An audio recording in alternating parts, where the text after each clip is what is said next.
So, for the past 2 weeks, we've been talking about players for this upcoming season, and specifically players that either is going to have an MVP and breakout season for their respective team, or they're going to have a comeback year for their respective team for this upcoming season. Well, today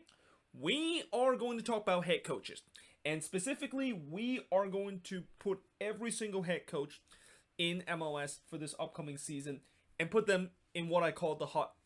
seat index. Now, what this hot seat index basically means is that at top of the hot seat index is where the head coach is going to be immediately in the hot seat and potentially could be the first one to go for this upcoming season. Then you have the second tier where they could be in the hot seat if results started to go against them. And then here in the middle of the index, it's kind of like in between where they could be in the hot seat, but if things does kind of went well, and depending on if the ownership and front office do trust them, they probably won't be in the hot seat. And then the bottom part of the tier is they're pretty much safe for this season, where the fourth tier is the fact that they're probably going to be safe for this season, and that they're not going to be end up in the hot seat, and at least they're going to be staying with their respective team until the end of the season. And then the last tier is basically there's no way he is going to be fired, and that these are usually going to be the head coach that either has been with the team for a very long time, or the fact that they have already built a winning culture with the team, and that they of course belong in that step. So that being said, let us actually begin in terms of talk about every single team, and unlike what I did with the players and talking about which players are going to have a comeback year for their respective team, and also the MVP and breakout player for each of the team, I'm not going to separate into two different videos. First talk about the Eastern Conference and the Western Conference, but instead just do it in a single video, which means this video could be a little bit long. So sit back, relax, and grab your popcorn, because we are about to go through all 27 teams and look at all 27 head coaches and where they belong in the hot seat index. And we start off with Atlanta United and with the newly hired Gabriel Heinz. And I am going to say he is going to be here. And for every teams I put here on the board, I will put the team name and also the initial of their head coach. But yeah, I put Gabriel Heinz right between the could be in the hot seat if results go against them, and the very top tier where he is going to be in the hot seat, mainly because, this is Atlanta. I mean, this is a team that, looking how they made so many improvement to their squad this off season, and knowing the fact that there's also a fan base that have a lot of expectation to hopefully wash away what happened in 2020 to get themselves not only back to competing for the playoffs, but also compete for MLS Cup. There's going to be a lot of pressure for Gabriel Heinz to really get this team going, and hope that he doesn't fall into the same track that Frank de Boer fell in his 2 seasons with Atlanta, where, remember when Frank de Boer was taking charge of this team? During his 2 seasons with Atlanta, both times the team got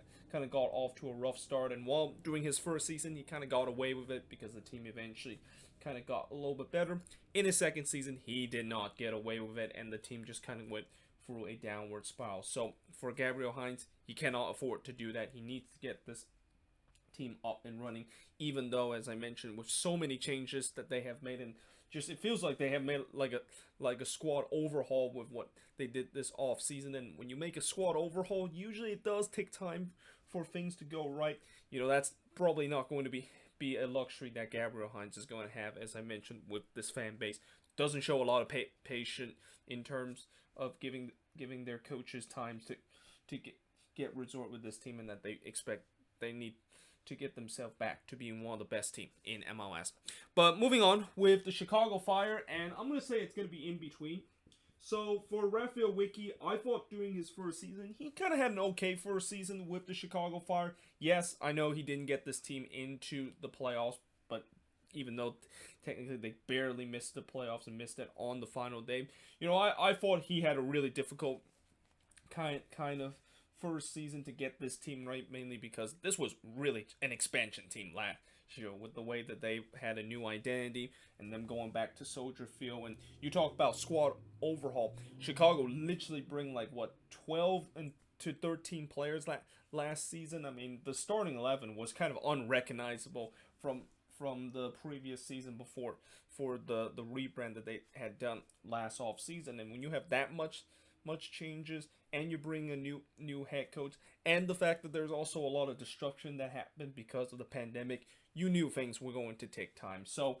for this upcoming season, I think there's going to be more expectation for Raphael Wiki, and that Fire fans will hope that he is able to guide this team into the playoffs now that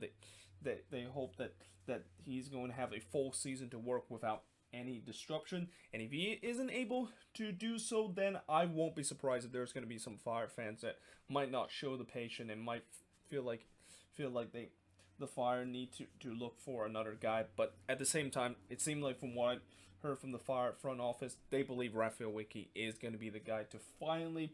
get this team back to the playoffs and kind of finally they stop the biggest issue that the Chicago Fire has been having for the past couple of seasons, and that of course is inconsistency. So moving on to FC Cincinnati, and I'm going to put FC Cincinnati right around the same spot as the Chicago Fire. So for Jaap Stam and his FC Cincinnati side, unlike how their expectation is of course making the playoffs, I mean for Cincinnati their expectation of making the playoffs probably will not happen until maybe another year or two so, but really the expectation for FC Cincinnati this year is to at least get out the bottom of the table and not win the wooden spoon for the third year in a row. And when you look at some of the signings that they made, and especially I feel like this upcoming season, this is really truly now Jaap Stam team. The fact that when he came in last year, I didn't think it was fully a Jaap Stam team. It was still kind of a mixture of an Alan Koch and Ron Jan kind of team, and also I forgot who was the other guy that I think it's Johan Demain that was coach for FC Cincinnati, and he was kind of like an interim head coach for a while, but still it was not a Jaap Stam team. And now knowing this offseason he is able to sign the players that he won, bring in two very well known, well, at least one of them a very well known attacker in MLS in Lucho Acosta, and then spending $15 million to bring a very high talented Brazilian in Brenier. Hopefully when he brings those guys, it can solve the biggest issue that FC Cincinnati had last season, which of course was goal scoring. But we shall see whether or not if this team is going to improve. And let's say if this team is not going to improve and they're going to look like what they were in the first two seasons of winning the wooden spoon, you wonder if the Cincinnati fans are going to have a patience of the fact that maybe Jaap Stam might not be the guy to begin this rebuild, or even question the front office of the way that they've been building this squad for their first free season. But moving on to the Columbus Crew, I am of course going to put the Crew over here with Caleb Porter. Again, throughout the 26th season in MLS, I don't recall there's been one time where a head coach has been fired after they won the MLS Cup the previous season. I mean, I have seen before where coaches have left their team after they of course won MLS Cup, or decided to step down from their team the year after they led their team to MLS Cup. The most recent one is Tata Martino with Atlanta United in 2018, but we kind of knew that year Tata Martino was pretty much going to be leaving Atlanta at the end of the 2018 season, even before the playoffs begin. But for Columbus, going back to what I mentioned of how they are the defending champion, and knowing the fact that there hasn't been a lot of history of coaches being fired right after they led a team to win MLS Cup, I expect Caleb Porter is not going to make history in that department. And knowing the fact that Columbus, I think, is going to be even more stronger this season after some of the off-season acquisition that they made to improve the squad depth, this team is definitely going to be an MLS Cup contender. And don't be surprised if Caleb Porter not only is in no way to be potentially fired from this team, but he could potentially lead this team to their second consecutive MLS Cup title. But moving on, we got DC United, and I'm going to say DC is going to be right here. So this, of course, is the first time in 10 years that DC United is going to have a new head coach, with the whole Ben Olsen era finally has come to an end, and now having Hernan Losada being the new head coach of the team. And there's no doubt that a lot of DC fans, from what I heard, they're very excited of how Hernan Losada is going to really turn the fortune of this team. Although, as I said before, as much as I know DC fans are excited that Losada might be the one that can turn their fortune, we'll see. I mean, Losada is a relatively young head coach with not a lot of head coaching experience, and we still don't know whether or not the tactics that he's going to use with this team is going to hope to improve this team and really get the best out of a lot of these players that were clearly underachieving last season under Ben Olsen. So yeah, for now, I think he should be safe for this season because the fan base do believe in him, and also the front office do believe that they, of course, find the right guy. Because when you went through a 4-month coaching search saga, and that you finally found one just a month before the preseason start, you better hope that he is definitely going to be the right guy to do it. Or else, if he's not the right guy to do it, the DC United fans are going to be questioning their front office and what in the world did they did to really messed up despite going through this 4-month coaching search saga that they went through. But now moving on to Inter Miami, and this one is going to be right here. And I think I have Miami as the team and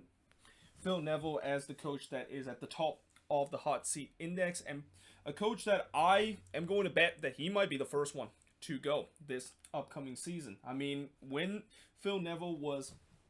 signed with this team, and actually it's PN, not PH. When Phil Neville was signed with this team as their head coach, I said that I was confused with this hiring because Phil Neville is a guy that has no history of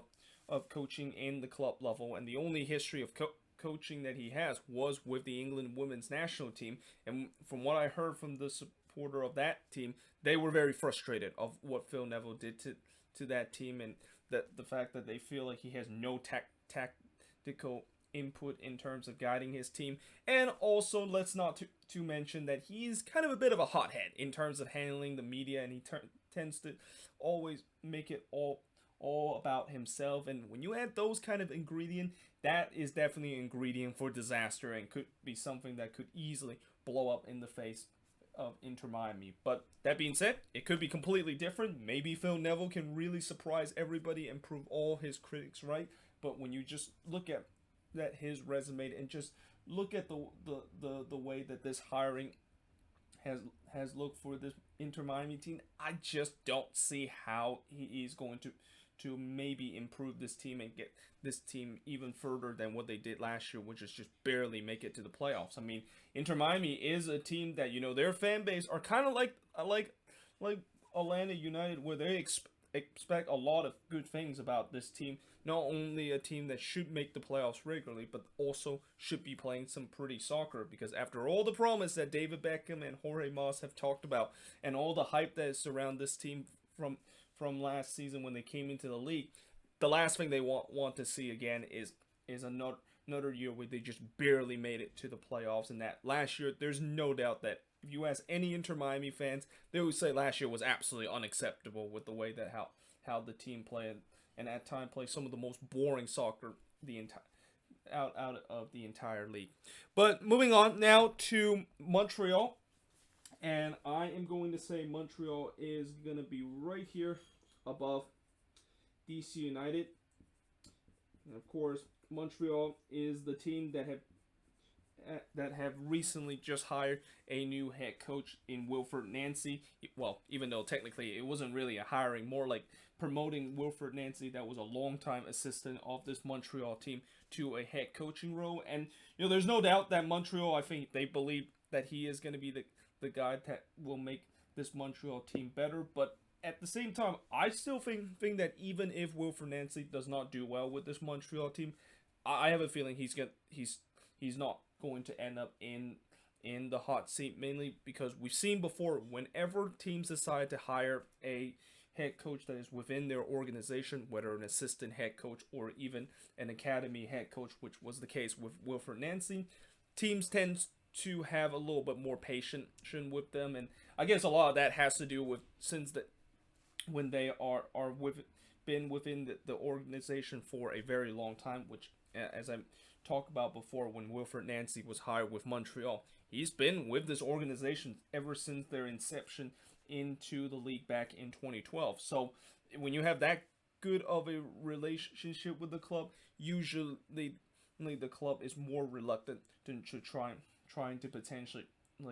fire their head coach that has a good relationship, and that's even if the fans do not like it and demand the front office to pretty much bring in a new head coach. So I feel like this is going to be kind of the case where maybe if Montreal does not do well and their fans are still going to be upset about this hiring, Montreal still are going to stick with Wilfred Nancy till the end. Now moving on to Nashville SC, and with Gary Smith, I'm going to put him right here. And even if Nashville, who I think last year Nashville not only proved everybody be wrong in terms of what we expected of them, but they really overachieved with the way that they were able to make it to the playoffs and had that Cinderella run that goes all the way to the conference semifinal, eventually losing to eventual MLS Cup winner, the Columbus Crew. I know there's going to be some people that said that this year they're probably going to come back down to earth a little bit, and maybe they're not going to be not as good as they were last season. And if that is the case, I still don't see Gary Smith potentially is going to end up in the hot seat. I mean, what he has done with this Nashville team, especially the fact that the fans really love him and what the way that he has guided this team in their first year, there's just no way in the world I can see Nashville even thinking about potentially fire him, even if this team is going to have a down year. Now, moving on to New England with Bruce Arena. Yeah, New England is going to be right down here. Also, I just realized I started to write the full name of these teams instead of just going with their short abbreviation. So, I'm going to keep doing that because I want to make sure I want to fit every single team on this board. But yeah, for New England with Bruce Arena, it's pretty obvious that there's no way New England is going to fire Bruce Arena, and that the only way I see Bruce Arena is not going to be the head coach of this Revs team is either he decided to kind of call it a day and finally say that he's going to step away from the game and kind of retire in his coaching career, or the fact that the Revs finally win an MLS Cup within these next couple of years, and once the Revs do win that MLS Cup, I won't be surprised if Bruce Arena decided to step away and say that, I'm going to finish my coaching career on the top and kind of walk out of being a coach of a team on a high. So, yeah, that's really the only way I can see Bruce Arena leaving this Revs team, because there's just no way in the world the Revs are going to fire him, especially the fact that Bruce Arena has really turned the fortune of this Revs team. Where, remember a couple of years ago when the Revs were like a bottom feeder? Once Bruce Arena stepped in, this team got themselves into the conference final, and I expect this year they could even go even deeper than that, and maybe even represent the Eastern Conference in MLS Cup for this upcoming year. Now, moving on to the next team with NYCFC. I'm going to say they're going to be right next to where Atlanta is. So, despite the fact that this is kind of a rebuilding year for NYCFC with some of their big name players shipped off this offseason, I still expect Ronny Delia is going to be under a lot of pressure, and that this is one of those teams that still have a lot of high expectation, and especially with City Football Group, they do not want to see one of their team fail badly in the league and potentially not make it to the playoffs. And also, so the other thing that I would also say why Ronny Delia could be in the hot seat is that last season, I even said throughout the first part of the season, he was really in the hot seat and probably the one that could be the first to go because of how bad NYCFC has gone last season. Well, fortunately, he kind of got away with it, with NYCFC eventually turning it on and able to get themselves back to a respectable position. But I wonder if he is going to be off to a bad start again and kind of maybe unfortunately suffer the same fate of what Frank de Boer has, where when you go off to a rough start in a second season and never recover that, I won't be surprised if NYCFC is going to look for a coaching change. And also, this is another team that they do not show a lot of patience in terms of their coaches, and there's been a lot of coaching changes with this NYCFC team in their first 6 seasons in the league. Now, moving on to the New York Red Bulls, their inner city rival. Well, they're also kind of right around here too. I'm just gonna put right below them. So again, the Red Bulls are pretty much the same case as NYCFC, a team that is kind of heading in a transition. And I know these past couple of years, the academy which is something that the Red Bulls have been heavily relied on in in terms of getting themselves not only in the playoffs but consider an MLS Cup contender. Well, things have not gone so well in terms of the academy not really produced as good of a player to get this Red Bulls team to be an MLS Cup contender. But despite that, I still think this Red Bulls team has a lot of expectation. And for Gerhard Schuberg, heading into this first full season, I think at the bare minimum he needs to at least get this team into the playoffs. I mean, if he is not able to get this team into the playoffs, don't be surprised that there's going to be a lot of Red Bulls fans that's going to call for his heads. And Red Bulls fans in general, they're also one of those fan base that in recent time doesn't really show a lot of patience in terms of their head coach. I mean, if things does not go well, they won't be uncomfortable by calling the heads of their head coach and demand a change. And I think this is going to be the same case where if Gerhard Struber is started slow with this Red Bulls team, a lot of Red Bulls fans are going to demand their team with a coaching change. Although I will say maybe the only reason why maybe Struber might not be in a really tough hot seat position is that at least he's kind of part of the Red Bull brand, and that the whole reason why the Red Bull brought him was he was a coach of the other Red Bulls team that is RB Salzburg. But even then, I still think that depending on how he does with this team, and if he does get off to a rough start, don't be surprised if he's gonna under significant pressure with this fan base. Now, moving forward, we got Orlando City. Yeah, Orlando City is going to be right down here next to Nashville. Again, I don't think there is any chance that Oscar Pereira is going to be leaving this team, mainly because he has single-handedly changed the fortune of this Orlando City team in just one season. I mean, last year, this team finally made the playoffs for the first time in their club history. And not only the fact that they made it to the playoffs, but they also play some of the prettiest soccer that any team has played. And I always enjoy watching an Oscar Pereira team. And also, I will also mention again that I feel like Oscar Pereira really got robbed in terms of the Coach of the Year award with the way that he has remarkably turned around this Orlando City team from being a bomb feeder to being a force of a team in the Eastern Conference. And speaking of Coach of the Year, the coach that of course would eventually win Coach of the Year last season was Jim Curtin, and Jim Curtin is also going to be right near the area where Oscar Pereira is, where there's no way that their respective team is going to fire them even heading into next season. I mean, I remember a couple of years ago, Jim Curtin might have been all the way up here because I know a lot of fans really hated Jim Curtin and they want him to fire, even though the Union was still doing a relatively good job. And I was kind of one of the minority people say that Jim Curtin was actually doing a great job with this Union team. And the Union, they eventually did stick with him, and it's clearly shown that they made the right decision to stick with him, with him able to guide this team to their first ever trophy last season by winning the Supporter Shield. Now, I know there's also going to be some naysayers say, well, a lot of the reason why the Union has done well these past couple of years is their academy is having kind of a golden generation right now. But at the same time, yes, even though their academy is definitely the best in the league and they provide some of the best talent we have ever seen in league history, don't forget about who exactly is going to be the guy that actually able to get these academy player to be such a good MLS player and eventually sell them off to Europe. Oh yeah, that's right. It's Jim Curtin. I mean, a head coach like Jim Curtin still needs to help continue to develop these young guys, and that when you have a head coach that is able to do so, like what Jim Curtin does, that's the reason why the Union looked like they were a team last season that not only have some of the best young talented in the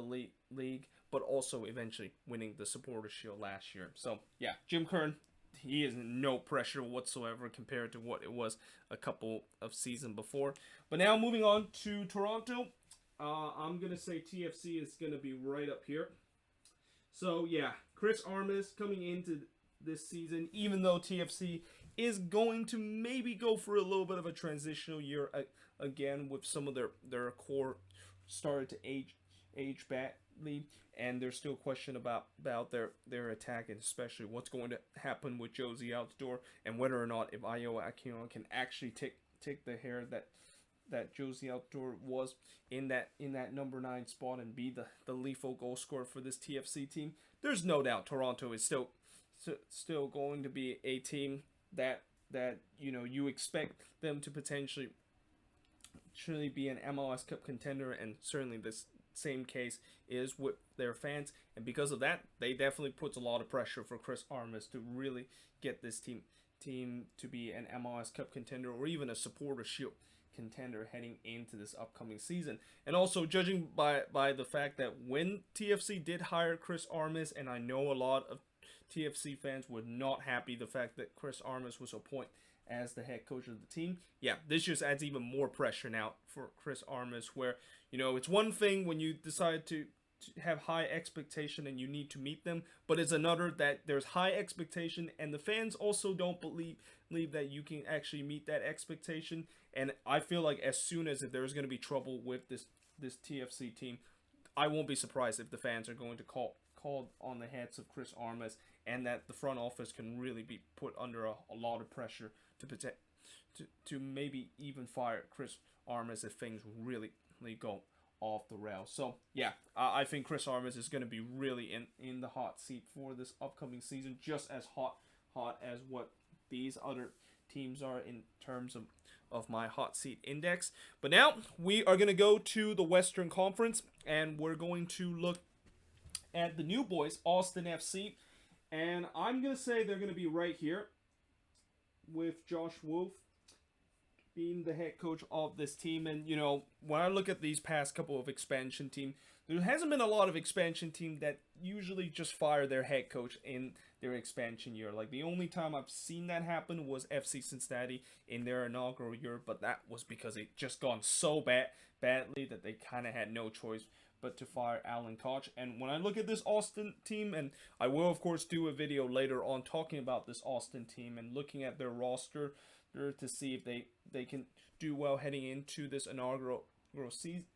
Well, here's a spoiler alert. I think they can actually do well heading into the inaugural season. Like, when I look at the roster, they definitely have some decent players that can definitely get this team to be potentially compete for the playoffs heading into this upcoming year. And even though I know Josh Wolf is a guy that have not really had any head coaching experience, he was a long-time assistant with Greg Berhalter. And when you're a long-time assistant for a guy that is considered one of the best MLS head coach of all time, he must have learned something good from Greg Berhalter that he can basically transition into this Austin FC team. And don't be surprised that heading into this season, this Austin FC team is going to be looking similar to the Greg Berhalter kind of team with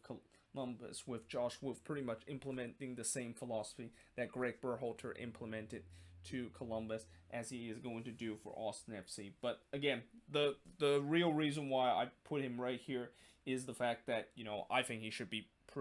pretty safe, in the fact that there hasn't been a lot of head coaches in MLS as that takes an expansion team that has been fired after in their inaugural season, and the fact that that he does have a good enough roster to really guide this team pretty close to potentially being not an MLS Cup contender, but a playoff contender in the Western Conference. And also, let's not to mention, the front office do believe that he is going to be the guy that is going to lead to some good things for their inaugural season. That is Austin FC. But now moving on to the Colorado Rapids. And the Rapids, I'm going to say they're going to be right here with Robin Fraser. So this offseason, the Rapids really lock in a lot of their players to long-term contract. And you can clearly see that definitely feel like they have the core to compete not only for the playoffs, but maybe even one day compete for MLS Cup. And that goes the same with their head coach, Robin Fraser. I think he's been doing such a great job doing his time with this team. Doing his first full season, he has not only guided this team to their first playoff appearance since 2016, but I think they probably had the most difficult season out of any team in MLS last year in terms of dealing with the pandemic, with how much of an on and off kind of situation, and they had to deal with that COVID outbreak right near the latter part of the season. And yet still, despite all that challenge, Robin Fraser's still able to get this team into the playoffs and probably play some of the best soccer I've seen the Rapids have played in recent years. So there's no doubt that Robin Fraser is clearly going to be safe in his job, and if he can continue to improve on this team heading into this upcoming season, don't be surprised. He is going to guide this team potentially not only in the playoffs, but could be a cup contender in these next couple of years. Now, moving on to FC Dallas, and I'm going to say Dallas is going to be right here with Lucho Gonzalez. And I'm going to kind of use the same explanation. And actually, you know what? I'm going to put Houston also on here because, this is for both of these teams. It's pretty much the same explanation of when you have a guy that has been part of your organization, or they're kind of like an academy head coach, and you believe that they are going to do good things with your team. Then yeah, there's no doubt that these teams are going to believe that of course is the case. Well, actually, that kind of doesn't make sense. Let me get back to that and kind of maybe made it a little bit more clarified. So with Dallas, with Lucho Gonzalez, knowing the fact that he's been a long-time academy head coach with this Dallas team, they obviously believe that he is going to be the guy that is able to bring these players that's coming out of the Dallas Academy and able not only to develop them, but also get them to be a contender in MLS in the Western Conference. And as for Houston, with Tab Ramos, I don't think Tab Ramos was an academy head coach with the Dynamo. He might have actually been with Dallas, but it's still the same reason where the Dynamo truly believe that Tab Ramos is the guy that is able to guide this Houston team in this transition. And although, the Dynamo, unlike Dallas, I don't think they have any playoff expectation heading into this season because of the fact that I feel like this team is going through a transition. I think Houston still believe that Tat Ramos is the guy that will be going through this transition and eventually get this Dynamo team to be a playoff contender in these next coming year. Whereas for Dallas, Dallas believe that Lucho Gonzalez is truly the guy that is going to be one day getting back to the team that when Oscar Pereira was taking charge of this Dallas team and getting them to be a Supporter Shield winner, and also going deep into the MLS Cup playoffs. Now, moving on into the two LA teams. I'll start with LAFC, and LAFC is going to be right here at the bottom too with Bob Bradley. Yeah, there's just no way Bob Bradley is under any pressure, and the only way I can see Bob Bradley potentially no longer going to be the head coach of this LAFC team is that if he can get tired with the team and maybe want to look for a new coaching gig. But other than that, Bob Bradley has definitely done well to this team, and no doubt that he hoped that this might be finally the year that they get it done and finally be the team that of course would able to win MLS Cup. I mean, I think when you look at this LAFC team, the one thing that really alludes them to really be consider a team that is right up in the Atlanta and the Seattle kind of level is that MLS Cup. Because if they don't win that MLS Cup in these next couple of years, they would always consider it to be a decent team in MLS, but people are going to point out that this is also kind of a team that is being hyped by the media, and eventually they fall apart when it really matters during the latter part of the stage of the MLS playoffs. Now, talking now about their in-city rival, I won't say in-state rival, but it's actually in-city rival, And that, of course, is Greg Vanney. And I'm actually going to put him a little bit high here on the hot seat index. Now, I know that when the Galaxy brought in Greg Vanney, they were hoping that he is going to be the guy that really changed the luck of this team and maybe get this Galaxy team back to the playoffs and also back to the glorious days that they have. Just like how Greg Vanney is able to during his time with TFC, able to get that team to be an MLS Cup contender. But I just feel like the reason why I put him a little bit high is because again, fan expectation of Greg Vanney and what they expect him to just instantly turn this Galaxy team to kind of like the Toronto team when he was coaching there. And unlike where Greg Vanney does have the luxury with TFC, knowing the fact that he's been there for a very long time, and even if he had a bad season, most likely TFC is still going to stick with him, and they know that he's going to have a bounce back year after that. He's not going to get that luxury with the Galaxy. If this Galaxy team going to continue to struggle under Greg Vanney, I won't be surprised if the fans are going to demand the front office a lot of change. And this also goes back to why I said about the Galaxy, and this is also one of the fan base that they do not have a lot of patience in terms of their head coaches. And when you look at the past couple of seasons, it clearly shows that with just kind of a revolving door that is going on with their head coaches, and even some of the ones that do have success with the team, if they are still not able to meet the expectation of what their fans think this team should be, which it should be a team that compete for MLS Cup every single season, they could potentially be out of the door by the end of the year. Now, moving on to Minnesota, I am going to say Minnesota is kind of like in between right here. And, for Minnesota and for Adrian Heath, there's always been kind of a divided opinion in the Loons fan base about Adrian Heath. Like, I have heard some people say that he's a decent coach for the Loons, and then I heard some people say that he's not that decent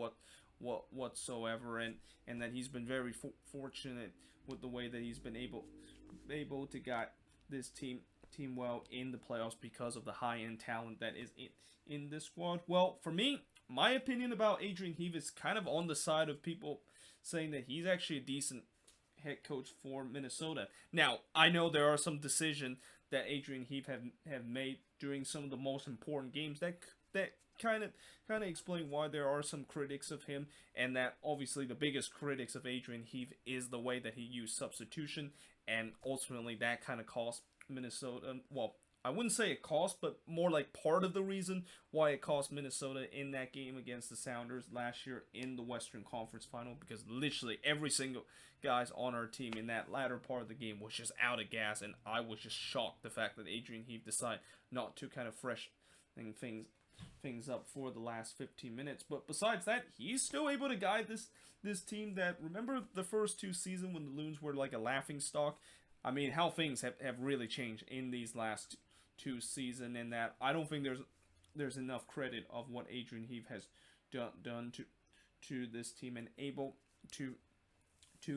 really turn the fortune of this team and no longer become really a laughing stock as they were in the first two seasons. Now, that being said, this year,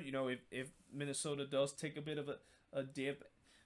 from the previous year, I won't be surprised those critics are going to come back, or worse, if Minnesota is going to go back to what they looked like in the first two seasons, yeah, those critics are going to come back and they're going to demand the front office to fire Adrian Heath, because that's just kind of the way it is. I mean, it's this again, go back to what I said about mixed opinion about him, and that it just feels like as long as if it went right, maybe that kind of quiet some of the critics, but if things goes wrong, then those critics are going to immediately come back and going to pressure the front office to potentially fire Adrian Heath. But now moving on into the Portland Timbers, and with Savarese, yeah, this is pretty easy, and I'm actually running out of room here, and there's no way he'll be fired, so I'm going to put him right here. Yeah, Savarese, again, I just don't see he's going to be fired by the Timbers anytime soon, especially with the way that he's been doing well coaching this Timbers team and able to guide them to an MLS Cup back in 2018 during his first season, and also getting this team to play some attractive soccer and also winning the MLS's back tournament last year. Now, the thing that I will say about Savarese is that besides that 2018 run in the MLS Cup that he hasn't really guided this team deep into the playoffs, and that's going to be something that I think Portland fans are going to be a little bit frustrated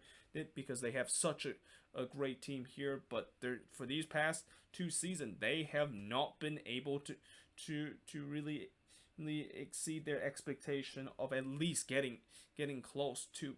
the conference final or even going into MLS Cup. And as long as if there's going to be more playoff futility with this Timbers team, maybe Savarese might get a little bit pressure in that we've seen before, where just because when a head coach is doing well with the team during the regular season and regularly get that team near the top half of the table, if you don't do well in the playoffs and you suffer multiple playoff futility and never get that MLS Cup despite all the good teams, the fan base are going to be a little bit upset, and it just kind of almost in some way gets to the point where it's kind of like NYCFC fans, where they see their team do so well in the regular season, but once they get to the playoffs, they know that the choke is about to happen. It happens every single year, and that it just gets to a point where it gets kind of frustrated that it happens every single year, and hence maybe that is also another reason why NYCFC have been having a lot of coaching changes, where they're really hoping that this is finally the head coach that can get them over the hump in terms of finally not choking in the first 2 rounds of the playoffs and finally get to the conference final for the very first time. But now moving on into RSL, and I'm going to put RSL literally smack down in the middle. So I'm going to put him like right around here because I'm sorry to run out of space. And the reason why I put them back down right in the middle is because it all depends on what this new ownership and eventually this new front office is going to look like, because there is still a to be determined with the way that RSL don't really have an owner right now, and that is still a little bit of a disarray in terms of the front office that RSL has had. So with a new ownership and with a new front office, we'll see whether or not if they will give the same amount of patience that the last front office has gave to Freddie Quarles, because there's no doubt that the last front office, before all of them left because of the whole Deloy Hansen scandal back in August, they really trusted Freddie Quarles as the guy that will guide this RSL team back to being an MLS Cup contender. But the question is, with a new ownership and a new front office, will they actually show that same amount of patience? So this is really a to be determined kind of situation, and we will probably won't get an answer of that until if that front office for RSL is going to be stabilized a little bit, and there's actually going to be some new names that is in that RSL front office and also in the ownership. But now moving on to the Quakes, I'm gonna say the Quakes is going to be here with Mateus Almeida. And as much as I know I said before how I always downplay whenever Almeida is been linked with a Liga MX team or even a South American international team to potentially they are going to lure Almeida away from the Quakes. I will say that I do still have concern that Almeida potentially is going to be leaving the Quakes this season, and that as much as I know he's been saying that he is going to honor the 4-year deal that he has, and he's going to stay with the Quakes and continue this project. What if one of these teams eventually going to give him such a lucrative offer that it's going to be impossible for him to turn down, and next thing you know, that of course is going to be the case, and Almeida is no longer going to be the head coach of the Quakes. And especially, I think this season for the Quakes, and I'll talk about it when I do my annual season preview with the Quakes, I feel like this season there is definitely a lot of expectation, which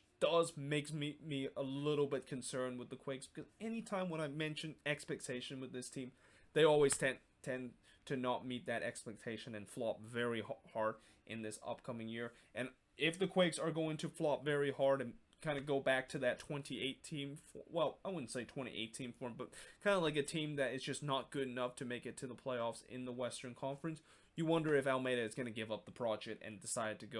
go somewhere else. But besides that, I don't think the front office is going to fire him because, you know, if he was able to survive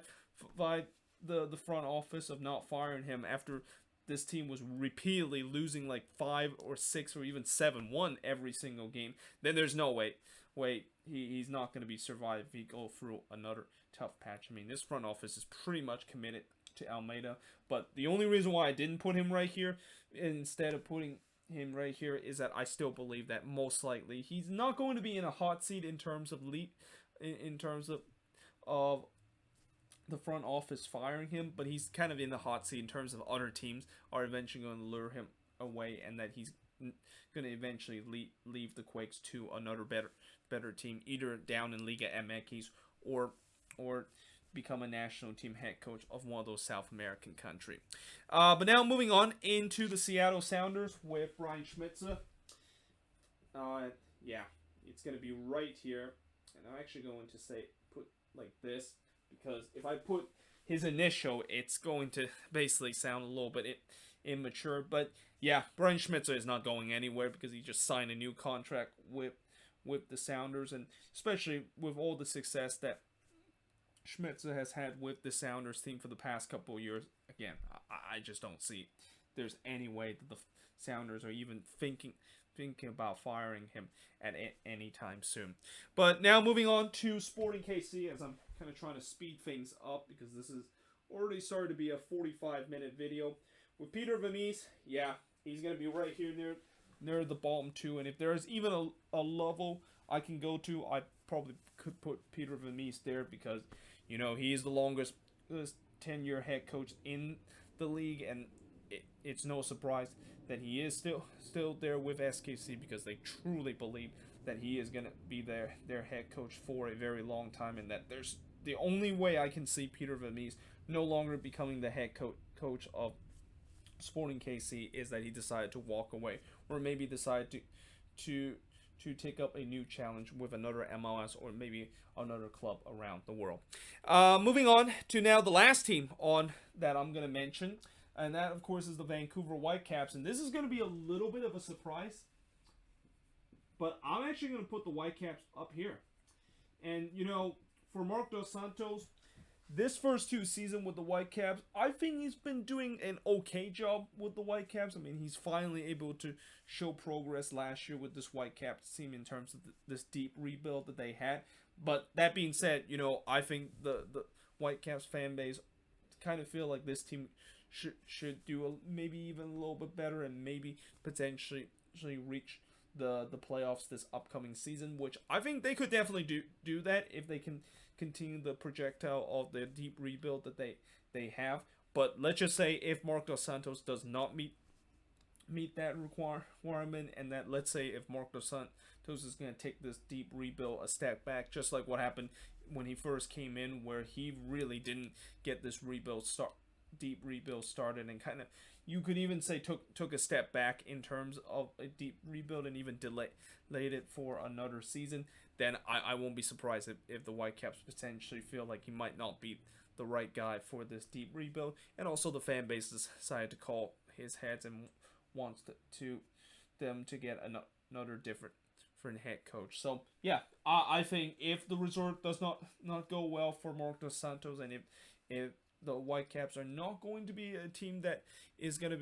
be close to being competing for the playoffs, then it could really be damaging in terms of their deep rebuild, and also could be damaging in terms of Marc Dos Santos, again, probably not being the right guy for this job. But yeah, there you have it. That is pretty much it for this hot seat index that I of course did. Again, I do apologize that this has been a relatively long video, because anytime when you have to talk about all 27 teams, and also this is why I decided to split each of those video into 2 parts, because I didn't want to make it super long. But since I am kind of doing kind of like an index like this, I might as well just kind of talk about every single team. And I'm going to kind of do the same thing when I do the expectation index just before the season start in the middle of April, where I'm going to talk about each of these teams. It's going to be a relatively long video, but let me know in the comments below, do you agree with some of these teams and some of these head coach that I put here on the hot seat index? And don't be surprised that, you know, when we do get into the middle part of the season, There could be a case where some of these names might shift differently in terms of the hot seat index. In fact, I might think about doing another hot seat index in the middle of the season to kind of update the hot seat index and see which coaches has either moved up or moved down in the hot seat index. But yeah, let me know in the comments again, what do you think of these names and these teams where I put on the hot seat index? Do you agree with them? Do you disagree with them? But yeah, as I said, hope you guys enjoyed this video. If you do, make sure you guys leave a like, smash the subscribe button, and yeah, I of course will see you guys next time.